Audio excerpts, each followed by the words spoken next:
Jalebi is my absolute favorite. I love it straight out of the sugar syrup. Absolutely piping hot and crisp and fantastic. But a jalebi takes a lot of resting time. It literally needs to be kept overnight. Here is a quick jalebi for you. Well, also a traditional one, and this one is a Chenna jalebi or a Paneer Jalebi. Let's begin.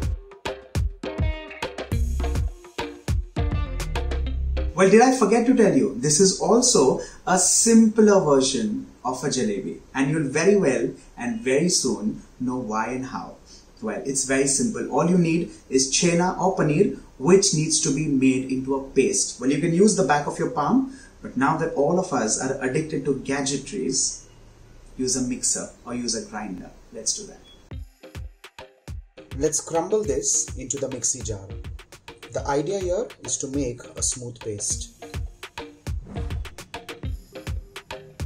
The next step is to transfer this paneer paste or this Chenna paste into a bowl and mix this with the remaining few ingredients. For example, cornstarch, refined flour, milk and a touch of color, which is absolutely optional, but because it's festive, you can use it. A little bit here and there, but food grade is absolutely fine. Beginning with baking powder, cornstarch, refined flour, and finally cold milk. Let's stir all of this together and mix this into a smooth paste. While we're doing this, let's add in some edible food grade color. In this case, it could be orange red or yellow. The choice is completely yours. Also, it's optional. We whip this up literally using a whisk till it's nice and fluffy. Also remember, keep scraping the sides and the bottom time and again, because this all needs to be like a homogeneous mixture. No clumps, no clots anywhere. Nice, smooth and pasty. In case you feel that the refined flour is kind of drier and you do not get this pipeable consistency or holding consistency, it literally has to hold its shape. When you pipe it, it has to come out either like a nozzle, which is straight, almost like a cylinder, or a star, depending on the nozzle that you use. Only in this case, add in a teaspoon more of cold milk and whip it up till it's nice and smooth. Now that the batter is whipped well and done and ready, we transfer this into a piping bag. Now, like I said, you can use a round nozzle or a star nozzle, depending on how you want the final jalebis to look. Well, if you pipe it round, chances are it may look very close to a Burhanpur ki jalebi. Also, if you kind of overcook it, it'll exactly start looking like that. Hence, let's do a little different and use a star nozzle. Once the batter is whipped and ready, let's transfer this into a piping bag. The batter is filled in the piping bag with the nozzle. Simultaneously, now two processes begin. The first one is oil or ghee in a pan to kind of heat it up to medium hot, and simultaneously on flame number 2, we keep a pan to which we add in water, sugar, cardamom seeds, lightly crushed for that juicy flavor. Let's do that. To this, I'm also going to add in water.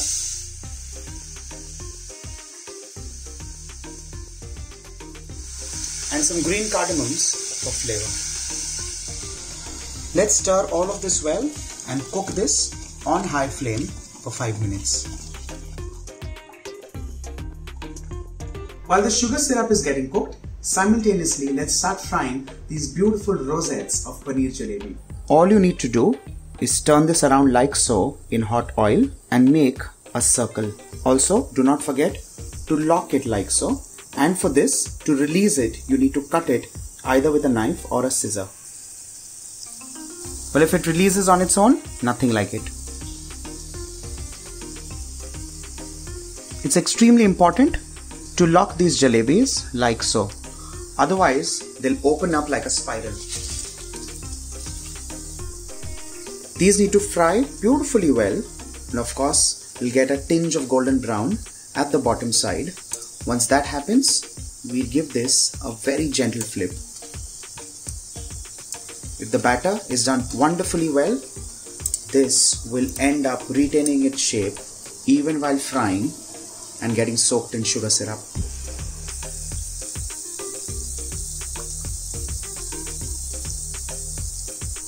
Once these are done and ready, I'm going to transfer these on a bamboo tray. Well, of course, by all means, you can transfer these on an absorbent tissue paper to ensure that all the excess ghee or oil, whatever you've chosen as a medium to fry, is drained. Once the paneer jalebi is fried and rested for at least 30 to 40 seconds, we'll start transferring these in the sugar syrup, which is also done and ready. Let's gently stir this like so. Well, rather, if you're making it in a small batch, you can individually flip these using a fruit pick or a toothpick or a wooden skewer. Just ensure that these are dunked in the syrup completely. Once these jalebis are soaked and ready, let's pull these out of the sugar syrup and serve this with lachhedar rabdi, sprinkled with some pistachios.